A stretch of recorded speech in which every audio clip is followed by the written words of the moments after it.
Hi, I'm Jerry Young, and when I host the weekly Warrior Preview, I dress like this.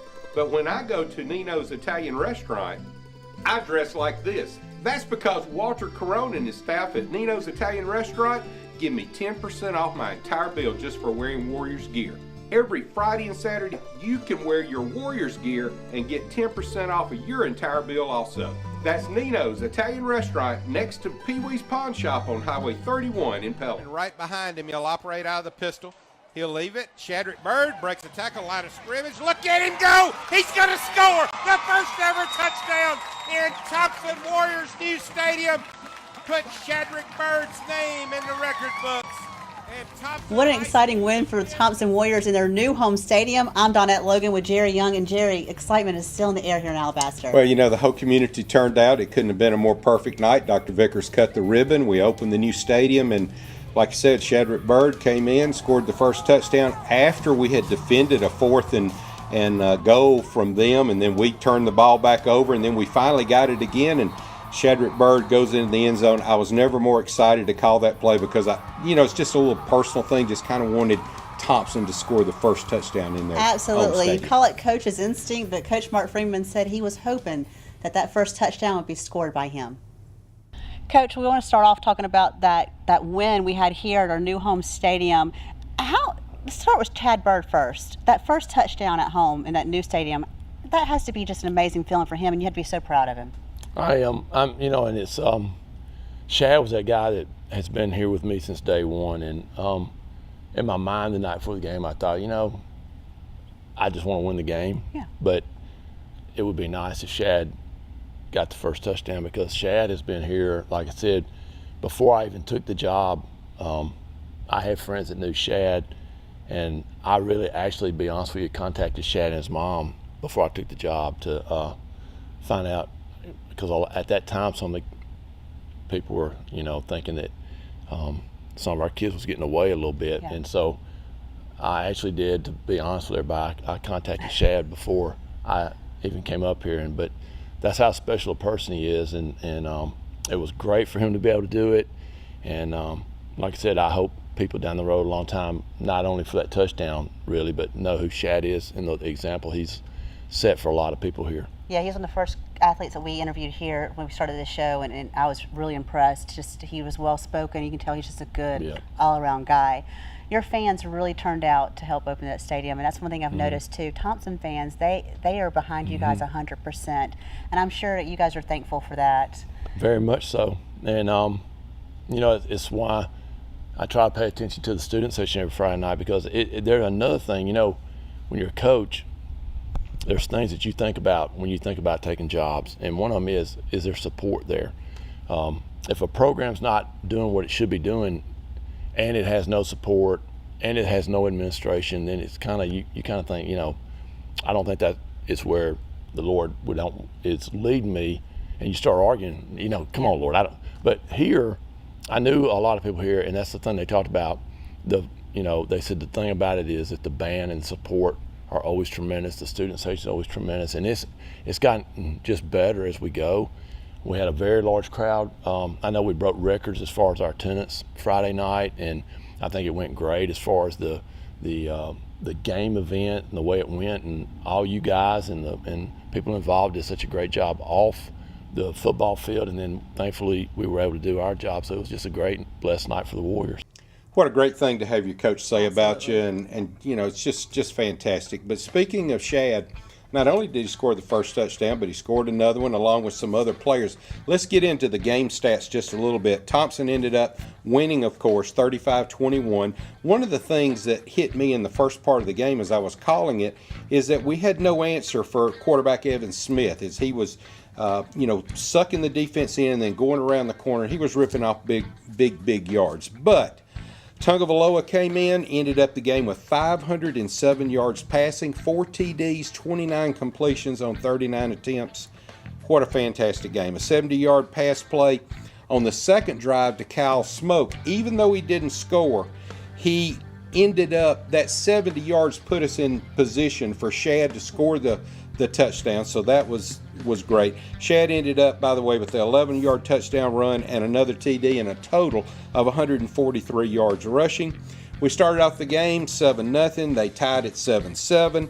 Michael Petway, of course, came in a 16-yard TD and 45-yard TD later on in the game, a total of 147 yards as well. At the half, it was 21-14 Thompson, and then we went out 28-14 after the 44-yard screen pass to Shadrick Bird. He went 44 yards, scored again, and then the last score from A.J. Bonham. And he is just a great kid, and it was great to see him score on that pass play. He really is, and Jerry, I'm getting to be on the sidelines for these games, and you really can't beat that. But to see how the players interact with each other and how the excitement hits when someone scores. And I was down there when Bonham scored, and I wanted to kind of talk to him this week to find out what it's like to win at home. AJ, you had an exciting first game here as you opened the new stadium. Talk about just what's going on with all that excitement going on here at Thompson this past Friday night. We've just been putting in work in the weight room and practicing hard and listening to what Coach Freeman tells us. He tells us to give us our best to ever go 100%. We just listen to him and been getting it on and off the field. How did it feel to have that many fans come out here to support you guys for that opening night here at your new stadium? Oh, it felt good. We knew it was going to be a live crowd, and we just knew we had to perform at our best and then just give it all. Now, when you're going from 3 games on the road, home, and then back on the road, how do you approach each of those games differently? I mean, for me, I just look at it as a game, no matter where at home or on the road. Just take the same approach. Just do what we do best, go out and win. Where do you like playing more, home or away? For the crowd, I'll say home, but to upset people, I like to play on the road, go in their house and beat them. Now, you said it for the crowd. I've noticed Thompson fans, though, they follow you guys. Oh, they come both home and away, but, just the home feel and the environment. I love it all. Now, you've been at Thompson for how long? All 4 years. All 4 years. Whole life. What do you think you've learned the most from playing football here at Thompson? How to be a great person. What is the one thing you think the young athletes who want to play football here need to learn and keep in mind as they get ready to come to Thompson High School? Just keep your grades good, listen to Coach Freeman, listen to all the coaches, and they'll make you a successful athlete. You mentioned the grades, and I have to ask, because people don't realize this, those grades are a key part for you Yes, guys. So how do you balance your education and football practice? Well, football practice is long. We get out around 5:36, so those few hours we got to make the use of our time and get our work in, and then do our film session with football as well. So you just find a way to get it all done, Yes, huh? ma'am. You got to get it all. You're going to have a good game this Friday, right? Yes, ma'am. All right, thanks so much, AJ. Yes, ma'am. Jerry, these student athletes, they balance so much just between grades and football and church, and I kind of want to tease everybody a little bit. I found out Leah has a hidden talent. Oh, wow. I'm going to put that in our 2-minute drill, but I'm going to save that to the end of this show. You mean he has more than we know? It's not even involving the football field. Oh, wow. It's really good. But I want to talk about Tuscaloosa County. Yeah, this is, a lot of people say, last year we won this game 63-22. So you would think, well, and Tuscaloosa County has only won one game. That was the first game against Demopolis, and then they've lost to Hillcrest, Tuscaloosa, and Mountain Brook and Vestavia in that order. So on paper, you would say, we're going to go in there and take care of business, and we should. But it's also one of those teams that are very quick, they're very big, they're strong up front, and they don't quit. Like Vestavia score, we thought they were out of it early. They came back and scored 19 points to make it a final score of 28-19. So they're not going to give up. Tuscaloosa County, we're going into their stadium. We've got to travel. That's always hard to do.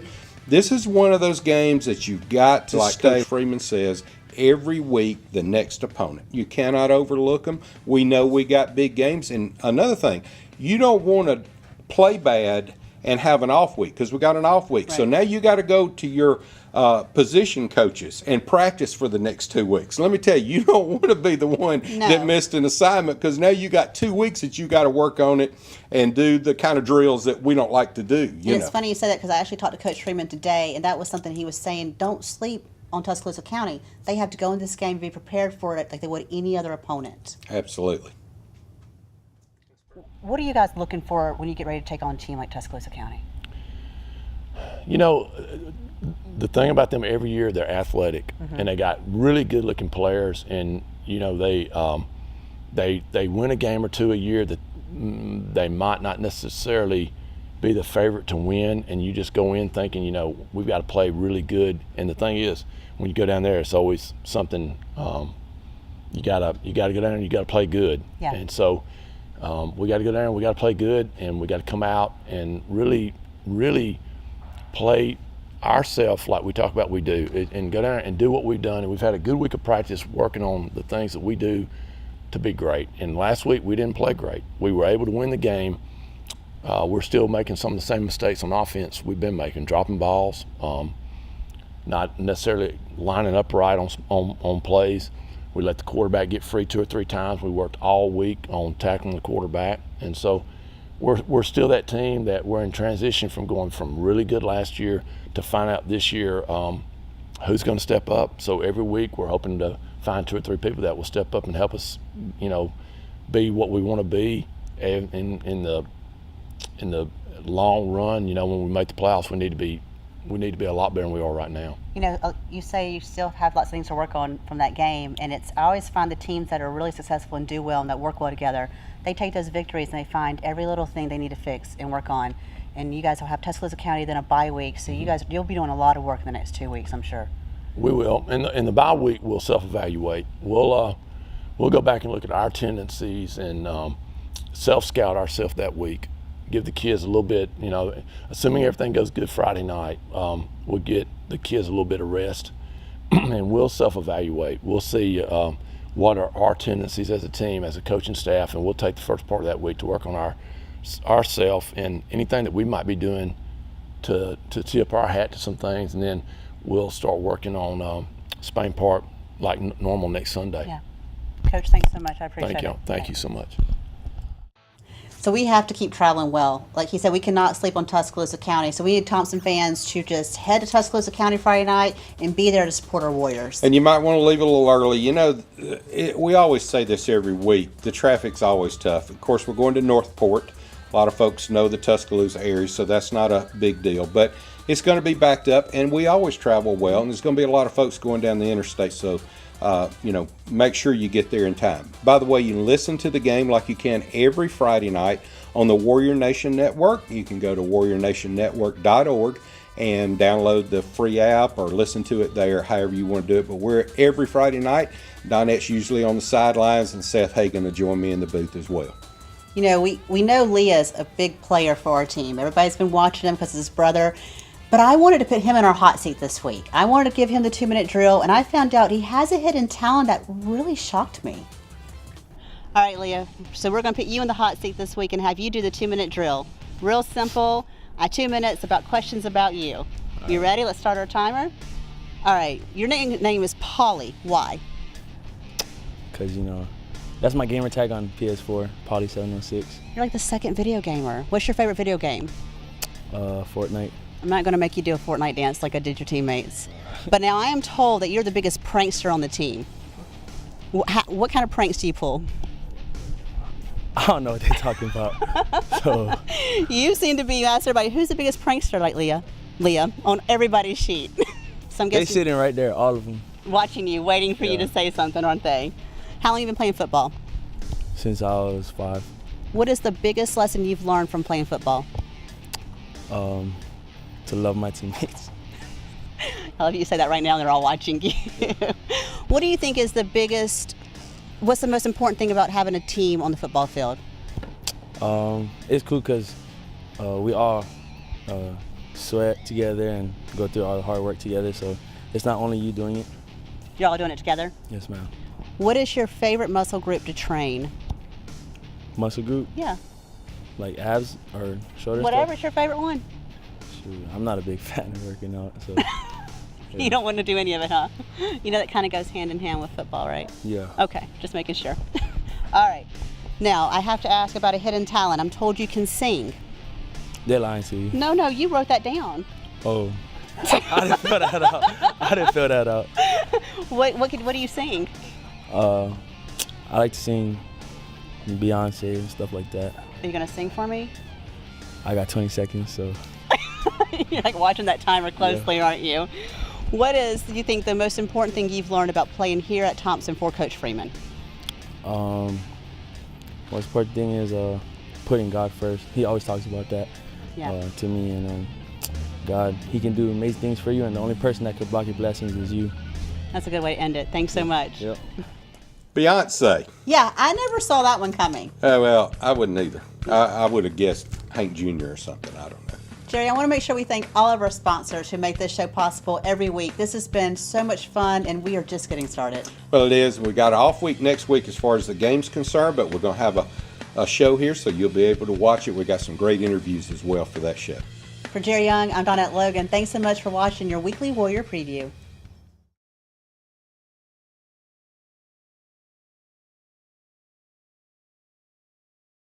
The Weekly Warrior Preview is supported locally by Alabaster Optical and Hearing Aids, serving our community and supporting the Thompson Warriors for over 42 years. Come see us for all your optical and hearing aid needs. Albritton and Artevino Family Dentistry, where we take care of you and your family's dental needs. Our office now offers same-day single appointment crowns, benefiting our patients and saving them time. Childers Heating and Cooling, family owned and operated since 1996. LJ's Retail Therapy, every girl's one-stop shop. Shelby Fence, quality fences at competitive prices. Paul's Diamond Center, where Birmingham gets engaged. Rehab Select at Shelby Ridge. We love to cheer on our Warriors and our rehab patients. Come and take a tour of our top-rated rehab facilities. A to Z Auto Repair. Auto repairs? We've got you covered. Gym Time 24-Hour Fitness Center has everything you need to get in shape and stay Warrior strong. We even have a smoothie bar that's open to the public. Come see us and taste the difference. Glitz and Gowns. Glitz girls wear it best. Allstate, the family agency. You're in good hands with Allstate. Team Massey Real Estate. Out-of-the-box service. Healthy Harveys. Good health is happiness. Brooklear Health Mart Pharmacy. Your hometown pharmacy. The Elaine Roberts Foundation.